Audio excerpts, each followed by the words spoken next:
Kisah nyata, kebiasaan sholat tahajud dampaknya sangat luar biasa untuk kehidupan.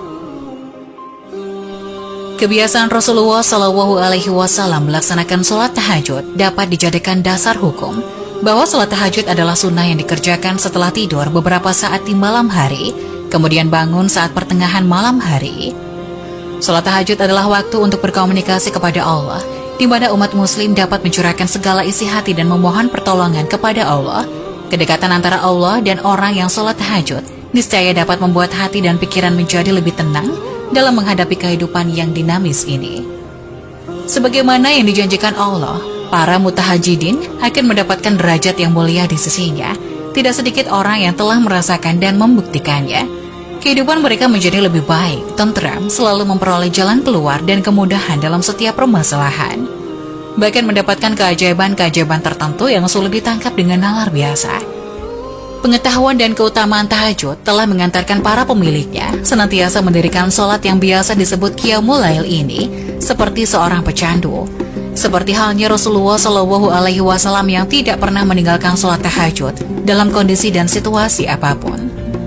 Kemudian sekian banyak kisah para pecandu ini telah menjadi suri teladan dan tempat pembelajaran bagi yang lainnya. Bahkan sebagian dari kita telah berkonsultasi kepada pecandu tahajud karena didera masalah berat. Lalu solusi yang diberikannya ternyata hanya dengan mendirikan sholat tahajud ini. Setelah itu, apa yang terjadi? Tahajud telah menjadi pil ajaib yang menyembuhkan berbagai penyakit. Masalah kehidupan yang mereka alami berangsur pulih dan mendapatkan kemudahan dalam setiap permasalahan. Kesombongan terhadap Allah kini mulai mencair. Mereka lebih meyakini secara hak atas syariat dan janji Allah Subhanahu wa Ta'ala. Ada kisah dari seorang syah yang ingin melakukan perjalanan dari Kairo untuk kembali ke Arab. Sebelum melakukan perjalanan tersebut, ia ingin mampir ke salah satu masjid di Kairo, tempat ia melakukan ceramah di hari sebelumnya. Setibanya jam 2 malam, syah itu menemukan orang di mihrab sujud sambil menangis. Dia merengek kepada Allah dalam sujudnya, sampai syah itu berkata, "Ya Allah, kabulkanlah permintaan orang ini." Walaupun dia belum mengetahui apa yang diminta oleh orang tersebut. Selesai sholat, syah itu mendekatinya dan berkata, "Masya Allah, doa apa ini? Luar biasa. Doa yang diikuti tangisan di sepertiga malam menjelang subuh. Allah turun ke langit bumi, mengabulkan ini." Kemudian orang tersebut menjawab, "Demi Allah syah, istri saya sekarang sedang dirawat di rumah sakit. Saya harus membayar 14.500 pound Mesir. Kalau tidak, istri saya tidak bisa dioperasi." Syah itu pun menyuruh orang tersebut untuk tetap melanjutkan doa dan menikmati sujudnya. Karena Allah tidak akan menyia-nyiakan orang yang ikhlas meminta kepadanya. Sampai di waktu subuh, seorang pengurus masjid menyuruh syah itu untuk menjadi imam. Karena memakai mikrofon, maka suara syah tersebut terdengar hingga keluar. Kemudian ada seorang pengusaha Mesir yang apartemennya dekat dengan masjid, dan dia suka mengikuti ceramah syah ini. Keluarlah si pengusaha ini untuk sholat berjamaah di masjid. Begitu selesai sholat, dia bilang, "Syah, ahlan wa sahlan di Mesir. Saya salah satu penggemar Anda. Syah, saya mau minta tolong satu hal.